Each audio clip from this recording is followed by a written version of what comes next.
El Movimiento de Regeneración Nacional, respaldando al presidente Andrés Manuel López Obrador, han tratado de justificar el impulso a la reforma judicial bajo la realización de una encuesta el pasado fin de semana, en donde dicen de manera contundente, pues prácticamente las 3 que se publicaron, 8 de cada 10 personas consultadas estarían de acuerdo con una reforma al Poder Judicial.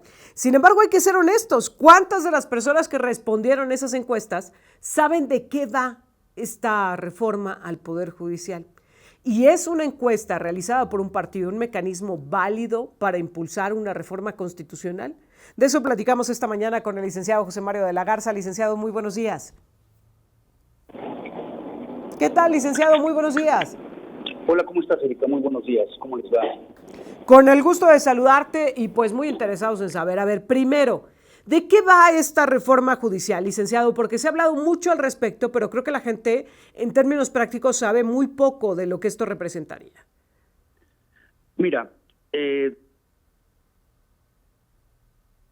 primero una reforma constitucional, hacer una modificación a la Constitución que, digamos, marca un planteamiento de carácter general.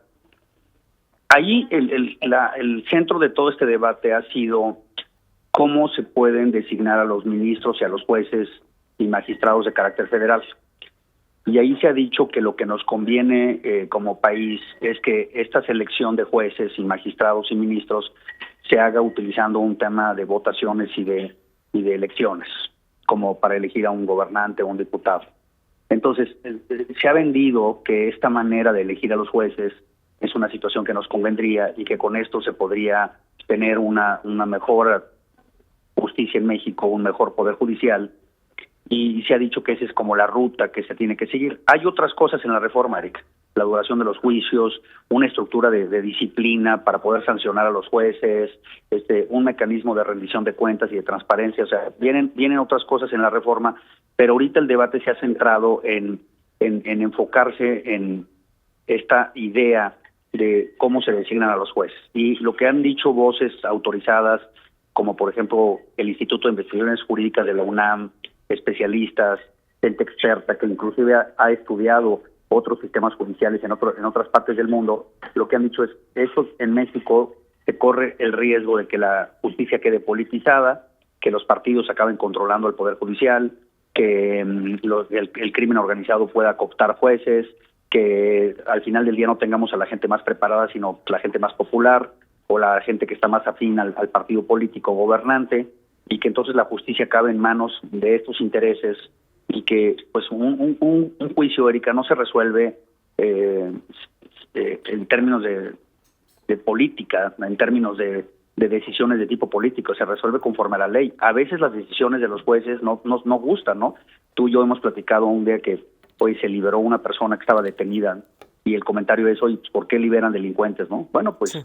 El juez no tiene que estar viendo si le cae bien o no a la sociedad, si conviene ser un agente popular o no, está resolviendo conforme a derecho y está diciendo pues cómo tiene que atenderse un caso. Entonces ahí ha estado la discusión, como bien dice, se hizo esta encuesta, que además pues es una encuesta que tiene un margen de aplicación muy menor, fueron muy pocas personas, y como tú dices, pues van y le tocan a la puerta a las personas, decir, oiga, ¿usted siente que la justicia está mal en México? Pues la respuesta es sí, ¿verdad? Oiga, ¿usted quiere que se voten a los jueces? Pues la respuesta es sí, porque como dices, hay mucho desconocimiento y esto se vende como una cosa del pueblo, de la soberanía, de que el pueblo es sabio y que el pueblo debe decidir quiénes son los jueces en México. Por ahí va esta discusión y con esta encuesta se está queriendo pues legitimar el que el Congreso avance con esta reforma y se cambie la Constitución y cambiemos, pues tendrías que despedir a más de 1,700 jueces y tendrías que organizar una elección para votarlos y para decidir quiénes son los que van a resolver los asuntos. Por ahí va. Ahora, una encuesta realizada por un partido político, ¿es un argumento para sustentar una reforma constitucional? Desde mi punto de vista, definitivamente no. Una encuesta, pues, como tú sabes, también puede manipularse. A quién le preguntas, en qué sector preguntas, cómo preguntas, y la organiza, como bien dices, un partido político con intereses para efectos de que esta reforma prospere. O sea, no hay una neutralidad, no hay una, digamos, una consulta que se haga neutral. Lo que debe hacerse, Erika, para mi gusto, es una discusión técnica, académica, de escuchar a los expertos, de traer a personas de otros países que nos digan cómo les ha ido, por ejemplo, el caso de Bolivia, que ha sido, por cierto, un desastre. Ellos utilizaron ese sistema de jueces por votación y ha sido realmente un desastre la experiencia boliviana. Pero bueno, habría que escuchar y habrá que decir. Y a mí, para mí el planteamiento fundamental, Erika, es este: elegir a los jueces por votación mejor el sistema judicial. O sea, eso va a hacer que los juicios se resuelvan rápido, que no haya corrupción, que la gente resuelva sus conflictos de una manera ágil, rápida, honesta. Esa es la solución, porque una cosa es entrar en un debate político de decir vamos a tener jueces que van a ser votados y van a estar en las elecciones y va a haber unas urnas, y otra cosa es si eso mejora el Poder Judicial. A mi manera de verlo, no. Hay muchas cosas que hacer para mejorar el Poder Judicial que definitivamente se tiene que mejorar. Pero esta ruta de las votaciones a mí me parece que nos va a llevar a un fracaso total, va a acabar cooptando la justicia en manos de intereses políticos y de intereses de crimen organizado, y vamos a acabar con juicios al contentillo de la clase política en el momento, ¿verdad? Y entonces el día que yo planteo un asunto en donde estoy reclamando una acción del gobierno, pues si ese juez es afín al gobierno y si ese juez tiene compromisos con los partidos políticos que lo llevaron al puesto, pues me va a negar, me va a resolver en contra, ¿no? Ese es el riesgo de incertidumbre que se está viendo, y por eso los mercados están tan nerviosos, y por eso los inversionistas están diciendo, oigan, nos van a generar una incertidumbre de tal manera que no sabemos si vamos a poder invertir en México, porque mañana cuando reclamemos algo, pues vamos a tener que ir con jueces que van a estar cooptados, ¿no? Por eso ve cómo está el dólar y ve cómo está la bolsa, ¿verdad? Son indicadores que me parece que también tendríamos que tomar en cuenta. Ahora dice el presidente que se trata de un intento de mantener el poder de los conservadores, de los del pasado, dentro del Poder Judicial. ¿Se trata de eso, licenciado, o hay un legítimo temor de lo que pudiera suceder? Incluso ayer el presidente enviaba un mensaje a los inversionistas y decía, no hagan caso, no se tienen que asesorar con bufetes o con asesores ahí en México sobre este tema de la reforma judicial, no pasa nada, no les va a pasar nada. Sin embargo, ¿qué garantías y certezas hay de tener un poder judicial autónomo bajo los mecanismos de reforma que se están planteando?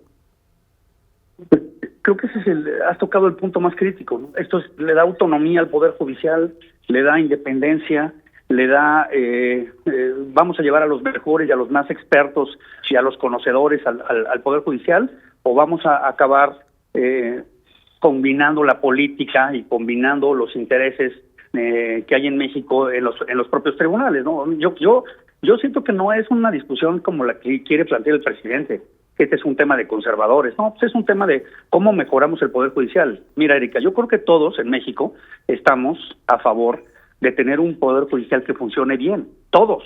Si tú vas y preguntas, nadie te va a decir lo contrario, nadie. Claro. El planteamiento de fondo es, oigan, ¿qué hacemos? Y mira, mi reflexión es, yo lo que haría es fortalecer los poderes judiciales locales, que es ahí donde están los asuntos cotidianos, los divorcios, los arrendamientos, el cobro de las facturas, el día con día, Erika, que eso es lo que le duele al ciudadano, el no poder resolver su juicio, el no poder ver a sus hijos, el no poder cobrar una renta, el no poder ser indemnizado laboralmente. Ahí está la justicia que importa, ¿no? Quizás habrá asuntos en la Corte y habrá asuntos que lleguen a la Suprema Corte, pero yo te diría que en el día con día, Erika, no trasciende lo que pasa en la Corte en el día con día de los mexicanos y de las mexicanas. Yo haría esto, ¿no? Oigan, ¿por qué no fortalecemos a los poderes judiciales locales? ¿Por qué no les damos más recursos? ¿Por qué no les damos capacitación? ¿Por qué no los ampliamos? ¿Por qué no les damos más infraestructura? ¿Para qué? Para que estos asuntos del día con día, que son a los que a ti y a mí nos importan, que son a los que le importan al auditorio que nos está escuchando, se puedan resolver rápido y se pueden resolver bien. Mira, ese sería un buen debate, ¿no? ¿Cómo le hacemos para fortalecer los poderes judiciales, las fiscalías locales, donde se denuncian el 80% de los delitos que ocurren en México? Ahí es donde está el problema, Erika. No en estas discusiones de élite que el presidente quiere calificar como de conservadores. No es eso. Lo que queremos es que el Poder Judicial funcione. A mí me parece que llevar esto a elecciones, a votaciones y a lograr que los más populares y los que más lana tengan acaben siendo jueces, yo no le veo cómo eso pueda resultar positivo, Erika. No le veo. Con lo que diga el presidente, no entiendo cómo eso puede ser benéfico para nuestro país. Ahora, hay un riesgo también muy fuerte y muy latente, que es que independientemente de lo que diga la reforma, se genera una tremenda desconfianza en nuestro país para los inversionistas, para quienes están, pues a final de cuentas, generando empleos, riqueza, derrama económica, prosperidad en este México. ¿Qué pasaría si esto sucede, licenciado? Es decir, ¿hacia dónde estamos caminando por lo pronto con esta incertidumbre? Pues lo que vas a hacer es que los inversionistas estén muy cautelosos de invertir en México y de decir no hay condiciones para que nuestros capitales tengan seguridad, no hay condiciones para que un juez politizado no resuelva, entonces van a invertir en otros países, Erika. Pues el dinero y los recursos no les importa lo que diga el presidente, lo que quieren es certidumbre, no perdernos de vista. Entonces, si yo voy a invertir un peso en México o en San Luis Potosí, lo que quiero es que tener certeza de que esa inversión la puedo rescatar, la puedo defender y que hay un sistema judicial que funciona. Hasta el momento, lo que tenemos, pues les ha dado cierta garantía a los inversionistas porque las inversiones han llegado, Erika. Ahí están en San Luis, ¿verdad? O sea, lo que tenemos, de alguna forma, a los inversionistas dicen, bueno, no funciona al 100%, pero nos da una garantía para poder defender nuestras inversiones en México, lo que tenemos ahorita, ¿verdad?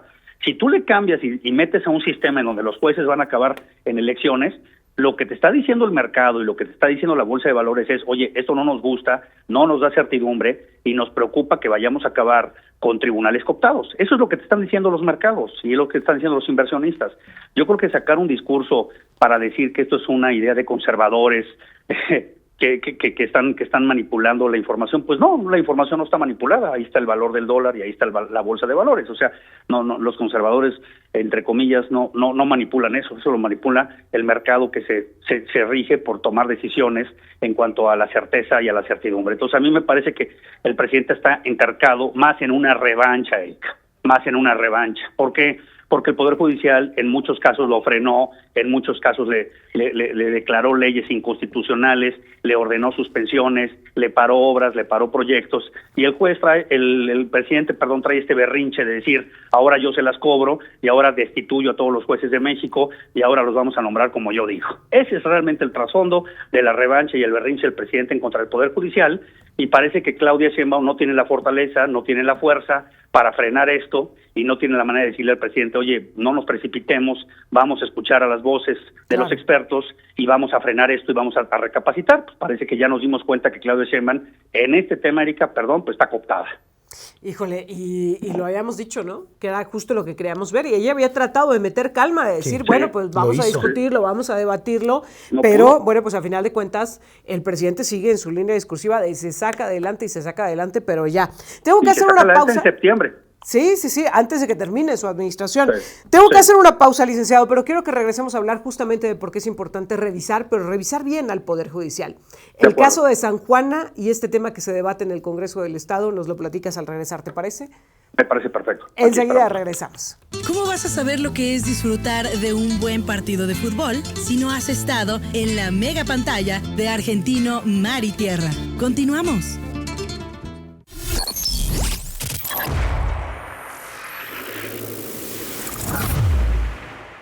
Ya estamos de regreso y platicamos antes de la pausa con el licenciado José María de la Garza sobre el tema de la reforma al Poder Judicial y decíamos de entrada, pues todos entendemos que sí hay que reformar al Poder Judicial, que sí hay mucho que revisar de cómo se imparte justicia en este México, pero que de ahí a que la propuesta del presidente López Obrador sea la correcta hay una distancia abismal. De eso ya hablamos, pero hablemos de estos casos que de pronto nos dejan al descubierto pues estas fallas, estas deficiencias, estos errores en la procuración e impartición de justicia que terminan marcando vidas, como es el caso de San Juana Maldonado. Licenciado, tú has llevado este caso. Quiero que primero nos platiques un poco de qué se trata. Pues mira, San Juana es una mujer que lleva 15 años en la cárcel de San Luis Potosí, que fue acusada pues, de un delito que no cometió, que no hay pruebas en su contra, que nadie la defendió, que nadie presentó su caso frente a los jueces y acabó pues con esta condena de 30 años de prisión, de los cuales lleva 15. Cuando tuvimos el acercamiento con San Juana hace algunos años, el asunto ya estaba, digamos, con sentencia firme, Erika, que ya no se podía interponer ningún recurso ni hacer valer ningún amparo porque el asunto estaba ya cerrado, y entonces nos dimos a la tarea de solicitarle al Congreso del Estado la posibilidad de concederle un indulto a San Juan Maldonado y que con este indulto pudiera obtener su libertad. Ha sido un camino muy largo, como bien dices, ha sido una defensa pues que ha requerido mucho esfuerzo, no mío, sino de toda la organización, que hemos estado trabajando en presentar el caso de San Juana, presentar la historia de San Juana, que es la historia de muchas mujeres, como bien lo señalas, Erika, que están sentenciadas, que están abandonadas en las cárceles de San Luis y de México, que nadie las defendió. La de San Juana implica el caso de muchas mujeres, y pues todo indica que mañana, Erika, se va a discutir el indulto en el Congreso del Estado. Calculamos que será esto como a las entre 10 y 11 de la mañana, y por la forma en la que está estructurado el dictamen, Erika, que se votó la semana pasada, pues tenemos buenas posibilidades para que la votación sea mayoritaria y que San Juana pueda obtener su libertad el día de mañana. Necesitamos la mitad de los congresistas a favor, no es una mayoría calificada la que se necesita, y por lo que hemos platicado con muchos de ellos, pues están a favor de la libertad de San Juana y que San Juana pueda estar libre el día de mañana, habiendo estado 15 años en la cárcel. Esto refleja, como bien dices, que el sistema judicial no funciona y que tenemos muchos casos como San Juana que necesitan revisarse desde una perspectiva de género, de mujeres y de defensas adecuadas, Erika. Creo que va a servir la libertad de San Juana pues, también para abrir un debate en San Luis y en México sobre qué hacer con estos casos y cómo lograr que las personas no acaben 15 años de su vida en una cárcel cuando no cometieron ningún delito. Un día en una cárcel, Erika, es una tragedia. 15 años, pues es irreparable el daño que se le ha causado a San Juana. Que además es tristísimo el pensar que en este país la pobreza sea una condena, ¿no? Que a final de cuentas no solo sea una condena por falta de oportunidades, sino que literalmente sea una condena de estar tras las rejas, porque basta con que te acusen de cualquier delito y si no tienes para pagar un abogado, que termines ahí. Una de las frases que más me impactó cuando tuvimos oportunidad de platicar con San Juana es que ella decía, tuvimos la oportunidad de que un abogado nos defendiera en aquel entonces, ¿no? Cuando todo esto empezaba, cuando todavía tenía recursos precisamente para defenderse jurídicamente, pero les cobraba 250,000 pesos y para su familia esto era una cifra impensable, inalcanzable, y por la falta de recursos 15 años ha estado tras las rejas San Juana Maldonado. Es una situación tremenda, sumado a la serie de injusticias que se han conjuntado en su contra. Ahora, si mañana los diputados determinan que se concede el indulto, mañana mismo estaría en posibilidades de dejar la cárcel. Pues lo estamos tratando de que así sea. Bueno, el decreto que ya se aprobó en comisiones dice que se le otorga la libertad inmediata. Para nosotros, pues esa resolución que se tome así mañana implica que San Juana salga de la cárcel mañana, y así lo estamos operando.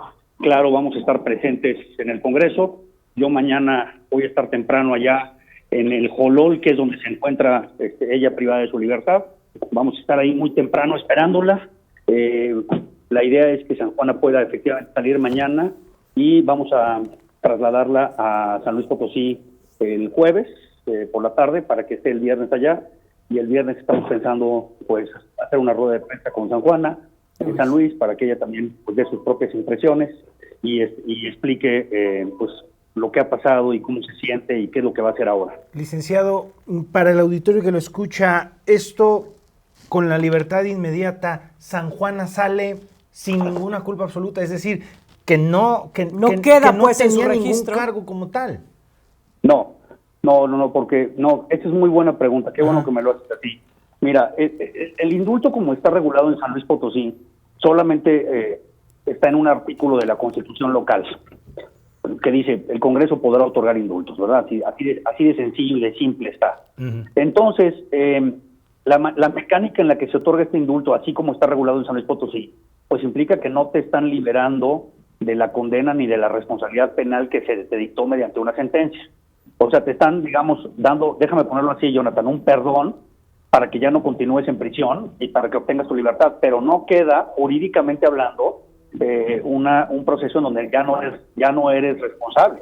Desafortunadamente para San Juana, eso sí va a quedar como parte de su expediente, de su vida, porque el sistema de San Luis no alcanza para efectos de lo que tú dices, Jonathan, para que te digan, oye, pues este proceso implica que se reconozca tu inocencia, es decir, un reconocimiento de la inocencia de San Juana. No existe en San Luis Potosí. Nosotros estamos pensando, y aprovechando tu pregunta, que el propio viernes San Juana pueda presentar una iniciativa en el Congreso, que la queremos denominar como la Ley San Juana, y en esa ley que estamos proponiendo, Jonathan, que es precisamente la regulación de tu procedimiento, pues queremos que San Juana proponga un mecanismo que sí otorgue este reconocimiento de inocencia para las cientos de mujeres que están sentenciadas igual que San Juana, ¿no? Entonces vamos a aprovechar la libertad de San Juana para que ella esté el viernes en el Congreso y presente esta iniciativa y ponga la iniciativa de ley San Juana sobre la mesa y se pueda abrir un debate en el Congreso precisamente para perfeccionar el sistema y para que no tenga San Juana que pues jurídicamente seguir siendo responsable de un delito que no cometió. Claro, y que ha venido arrastrando durante todos estos años. Qué tremenda situación. Licenciado, te quiero proponer una cosa. Si el viernes está acá en San Luis Potosí, San Juana, queremos traerla a este foro porque para nosotros sería muy significativo el que después de haberla visitado en el penal y haber pues tratado de socializar su historia, podamos tenerla acá y decirle a la gente gracias por el apoyo para quienes firmaron la petición en change.org, quienes han estado dando seguimiento a este caso, quienes nos preguntan todos los días cómo va el caso de San Juana, pues poder tenerla sentada aquí en libertad y recuperando su vida. Nos daría mucho gusto si es posible, licenciado. Sí, cuenta con ello, Erika. Por supuesto que nos coordinamos para hacerlo así. Hay ciertas cuestiones de logística nada más que hay que coordinar para ver a qué hora llegamos, pero claro que sí, me encantaría porque además quiero expresarle al auditorio el apoyo que tú nos has dado y Global nos ha dado. En el caso de San Juana, tú fuiste la primera que fue a entrevistarla y a hablar con ella y fuiste la que nos ayudó a empezar a difundir el caso, a socializarlo, y por eso pues también va mi agradecimiento enorme para ti, por tu responsabilidad, por tu compromiso, por el de Global Media también, que nos confió en nosotros y le dio publicidad a este caso. Y eso, en un asunto como esto, Erika, tú y yo lo hemos platicado, es fundamental. San Juana no estaría en libertad o no estaría tomando su libertad si no hubiera sido por ti, por tu equipo, por tu valentía y por tu profesionalismo. Entonces, claro que sí, cuenta con ello. Nos coordinamos para estar ahí mañana temprano contigo y que San Juana pues platique cómo ve el proyecto de su vida y qué va a hacer a partir de ahora que está en libertad. ¿Y cómo va a marcar esta diferencia? Que me parece que es lo más importante. Cuando fuimos al penal saludamos a varias mujeres que nos dicen, yo también soy inocente, estoy aquí por una injusticia y que también quieren levantar la voz, que también quieren ser escuchadas, y creo que el caso de San Juana puede sentar un muy buen precedente para ellas y para las que en un futuro, porque no lo sabemos hoy, licenciado, puedan enfrentar una situación como esta. Te agradezco mucho, licenciado José María de la Garza, y yo te reconozco a ti de verdad la labor que llevas a cabo, y al contrario, yo te agradezco que nos hayas compartido esta historia y que nos hayas permitido acompañarte a conocer a San Juana. De verdad, muchas gracias. Gracias, Erika. Un abrazo para ti, para Jonathan, muy fuerte. Y pues esperemos en Dios estar con ustedes mañana y que le puedan dar también un abrazo fraterno a San Juana y la puedan saludar personalmente allá en Global. Es lo que más estamos deseando. Muchas gracias, licenciado. Muy buenos días. Gracias, muy buenos días.